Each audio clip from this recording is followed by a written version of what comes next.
deepen those relationships. The administration continues to be in close contact. The President's trip will begin in Saudi Arabia, home to the two holiest sites in Islam. He will encourage our Arab and Muslim partners to take bold, new steps to promote peace and to confront those from ISIS to Al-Qaeda to Iran to the Assad regime who perpetuate chaos and violence that has inflicted so much suffering throughout the Muslim world and beyond. He will lead the first steps toward a stronger, more capable, and more robust security partnership with our Gulf, Arab, and Muslim partners.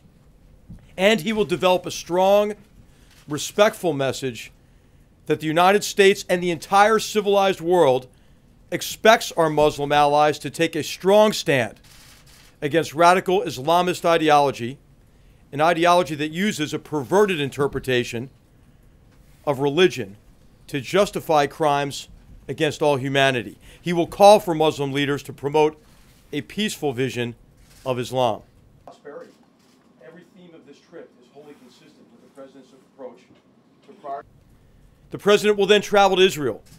With President Rivlin and Prime Minister Netanyahu, he will reaffirm America's unshakable bond to the Jewish state. With President Abbas, he will express his desire for dignity and self-determination for the Palestinians. And to leaders and peoples alike across the entire trip, he will demonstrate his hopes for just and lasting peace.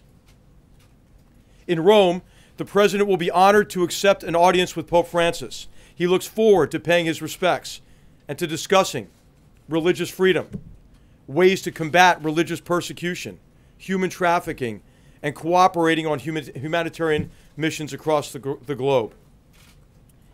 He will also pay his respects to the Italian people by meeting with President Mattarella, the head of state and one of America's most important treaty allies and trading partners. He also see again Prime Minister Gentiloni, who is hosting the G7 conference in Sicily. From Rome, the President will continue to Brussels for the NATO leaders meeting.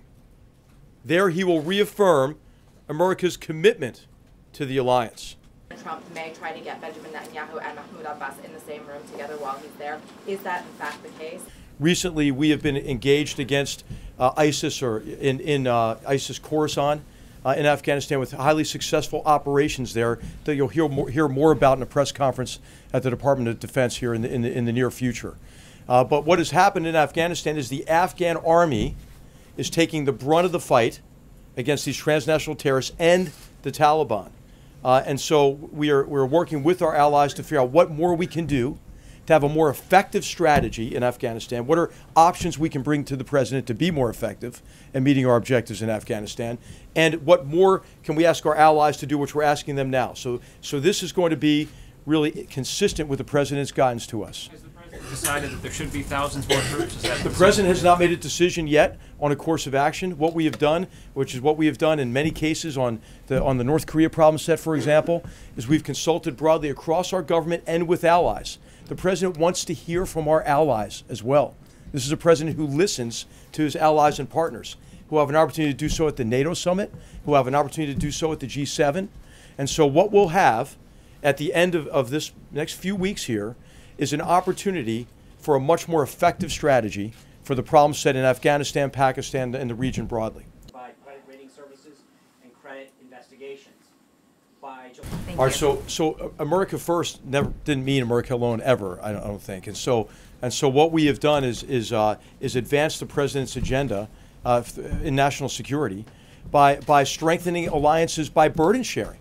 Americans don't have to do everything, don't have to bankroll everything, and our allies and partners are grateful for, I think, the President's leadership in asking them to do more. And advance them further. Thank you, sir. Thank you very much.